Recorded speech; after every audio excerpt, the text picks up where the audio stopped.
Vanguard shares with us their thoughts on the best way to spend in retirement to increase your income with inflation and to make sure you don't run out of money.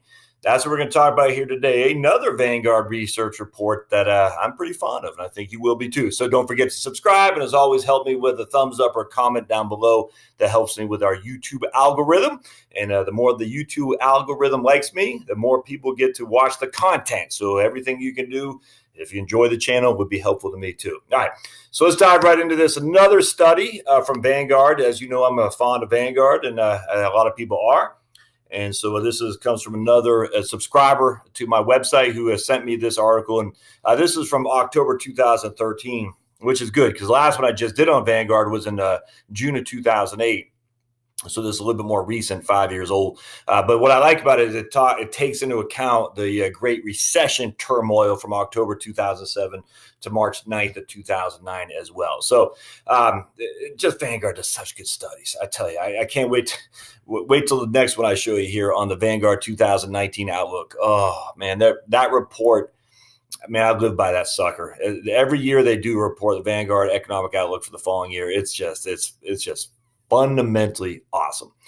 All right, so more dynamic approach for spending for retirement and for investors in retirement. Again, Colleen Giaconetti, and this is the first I heard of her, but this is the second straight time I've seen her work. So maybe I just missed her name, but good on you, Colleen. Don't know Francis Kinney or Michael DeJoseph, CFAs, and Colleen is a CPA and a CFP. And those are the three big ones. So remember, a CPA is was it certified public accountant or chartered? I think it's a public accountant. I forgot what the C stands for. So it's accounting, tax stuff. A CFP is a certified financial planner, of which your old buddy Josh is. That's just for financial planning. And a CFA is a chartered financial analyst. A CFA is a chartered financial analyst, which is for investment management. So of the big three, you'd want to get the services of one of those three, depending on what you're trying to accomplish. Are you trying to accomplish tax stuff? CPA is probably your starting point. You're trying to accomplish investment strategies. CFA is probably your starting point. You're trying to accomplish overall financial planning. A CFP is probably your best. Doesn't mean a CFP can't help you with taxes or a CFP can't help you with investments.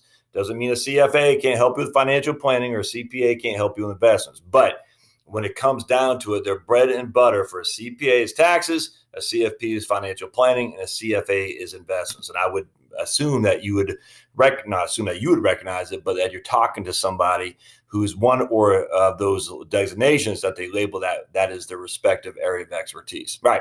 So executive summary of the many challenges investors face when deciding how to spend from their retirement savings, one of the most important is that of choosing a portfolio spending strategy that best balances investors' two competing goals. One is maintaining their desired level of current spending, and two is increasing or at least preserving their portfolios to future spending. The paper reviews two of the most common spending strategies and includes a third, a hybrid of the two others that we view as a more dynamic approach. Through a simulation analysis, we highlight the trade-offs of each of these strategies.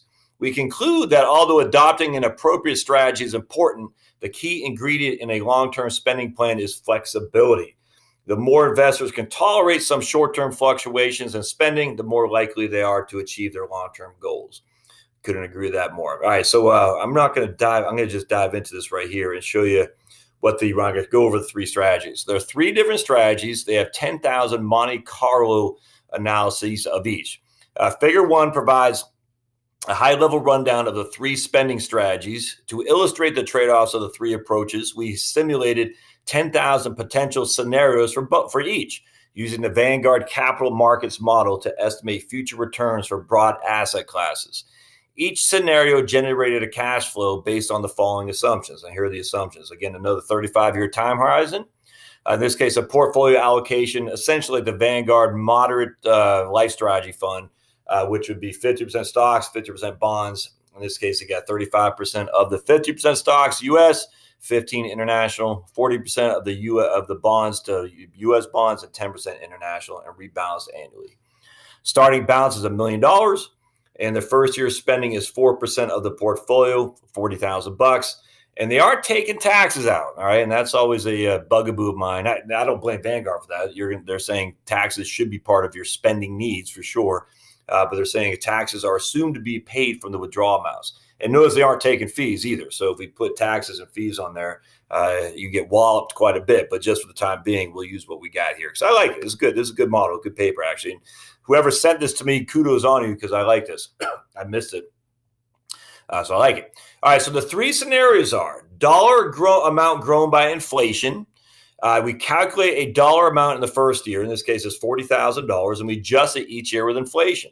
The key characteristics of this is it ignores market performance. Don't care. We're taking $40,000 out this year. We're taking $40,000 out adjusted for inflation the next year. And if we're using a 3% inflation, let's just say 40,000 times 1.03, 41,200 the following year, and so on and so on. We don't care about the market. So it does provide short-term spending stability.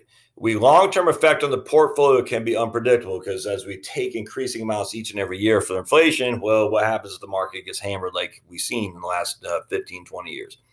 So model number 2, percentage of portfolio with a ceiling and floor, and this is their dynamic approach. Withdraw a specific percentage of the portfolio each year subject to upper and lower limits based on the prior year's spending. Somewhat responsive to market performance. Spending may fluctuate in the short term, but is held within limits. If the markets decline significantly, the portfolio's principal could fall far enough to require reductions in future spending beyond the floor. And we'll dive into each of these here in just a second. And lastly is percentage of portfolio, the typical 4% rule. So we're going to withdraw 4% a year. Highly responsive to market performance. Markets going like this. Our adjusting is going to change based on what the market did the previous year. Spending may fluctuate significantly in the short term. Absolutely. The portfolio is never depleted because you're only taking 4% a year off. So you never have to worry about running out of money. And long-term spending levels depend on both market performance and investment strategy. All right. So that's what we're looking at here in terms of the three models. So let's go over what they find here. I think it's pretty interesting. Let's see. To determine the spending amount in each subsequent year, the investor multiplies the prior year spending by an inflation factor, typically the change in CPI. So this is the first one, which, well, I'll hold my fire here for just a second. We're taking $40,000 off the first year. All right, that's what we're doing. And we're adjusting it with CPI. We'll for simplicity, just say it's 3%. So the next year, we're going to take $41,200. The next year, we're going to take $42,436 and so on, regardless of what the markets do. And we're going to go over the strategies of the three. All right. So dollar amount by inflation, portfolio survival rate, assets not depleted over 3 years. So of the three strategies, portfolio survival rate in the first one we just talked about, 78% of the time it was successful, i.e. it had money left over. 22% of the time it was not successful. It failed, i.e. it had no money left over. So if you're 65 years old today and it's a 35-year trajectory, but 22% of the time, by the time you're 100 years old, you ran out of money. There you go. Now, on the ceiling floor potential, and again, this is kind of subjective because when do you do it? There's no structure necessarily in here to say when you're going to allow yourself to go up to a 5% withdrawal rate or to go down to a 2.5% withdrawal. It doesn't really give us a structure there. So it's really contingent on what you do. So you say at the end of the day, I took $40,000 out last year. I'm going to take no more than $42,000 out the following year, 5% ceiling. I took $40,000 out last year, but the market's crashed, so I'm going to take only 2.5% out this year, which would give us a lower amount than we did the previous year after the market's crashed, if that makes sense. So we're basically saying when the markets go down, we're going to take out less. When the markets go up, we'll take out more. Essentially, we're selling at a gain and not selling at a loss to some degree. And when we do like that, we have a 92% chance of not depleting our portfolio. So 100 times, 8 times out of 100, we have no money left at the age of 100. 92 times we have money left. 4% just each and every year, every single year we have money left. That might be $10, but we have money left. And so that's just fact. If in terms of retaining your portfolio value of some sort is the most important thing, then the percentage of your portfolio would be the way to go. Now, real inflation-adjusted ending asset balance. So let's look at the median. Again, remember, we started $1 million. So after 35 years, 50% of the time, we had over 1.153 million, and 50% of the time we had lower than 1.153 million in the dollar amount by inflation. Number one strategy. In the floor and ceiling, we had about 1.068 million. And then in the percentage of portfolio, we had 1.22 million. So in this case, you're thinking to yourself, so we have a 100% chance of not running out of money because inherently we can't if we're only taking 4% a year out. And we have more at the end of the day as a terminal wealth. We have 1.2 million in terminal wealth than we did in the other. So far you're thinking that's the way to go, right? In fact, and even in this case, because we ran out of money in the first two scenarios, the minimum, we had zero money left at the age of 100. We ran out of money for both the ceiling and floor and the dollar growth by inflation, whereas the percentage of portfolio, the minimum we had was $43,900. Now, if you look at the 25th percentile, again, this just means 25% and less. In the first strategy, we had $102,000 or less from 0 to 25 percentage. And you can see on the second strategy, we had $449,000, 25% of the time or less. And then the third strategy, we had $700,000, 25% of the time or less. So again, that's what leads you to think percentage of portfolio is the way to go until you see this. And this is where it starts getting a little bit dicey. Real annual spending as a percentage of initial spending. So we're taking $40,000 out this year. That means the next year, if we're using a 3% inflation, we need to take 40 times 1.03, 41,200 the next year, 42,436, and so on and so on. So every single year in the strategy number one, we were able to keep up with our rate of spending, growing it with the rate of inflation, and it never dropped below, not one time. It's not the case for the other scenarios. All right. So the other scenarios you'll see, we had the 25th percentile, 66%, which is less than 100%. So 1/4 of every time of every year. So once out of every 4 years, probably a better way to say it, we had less than our initial amount if you adjust for inflation. Does that make sense? So one out of every 4 years, we had less than essentially the real $40,000 annual spending. And that's pretty significant. I mean, that means it's hard to make plans if every fourth year you're going to have less than the initial amount that you took out. And then if we go back to so far what was perceived as the best strategy, the 4% rule, basically the same thing, roughly 68%. So essentially one of every 4 years we had 68% of what we had. And give an example. So in that case, if we had 68% of our $40,000, so we had $40,000 minus 68%, that means we had our portfolio grow as low as 68. Hold on a second. I got to explain this better. Minus 68%. So hold on just a sec. We have 40,000 times point. All right, so we have 27,200. All right, so that means we were able to only spend the equivalent of 27,200 one out of every 4 years. All right, now I can't stress that enough, my friends. So if you have 40,000 you're accustomed to, and one out of every 4 years, I say you can only spend 27,200. That's a big deal. That's a big deal, and that's one every 4 years. In fact, in the portfolio ceiling and floor, it gets even worse. And we're talking 40,000 minus 66%. We're talking 26,400. I mean, that's a third less. That's not good. Now, in the median, all right, so the median, 50% of the time, you had more than 40,000. We had 40,000 times 1.14.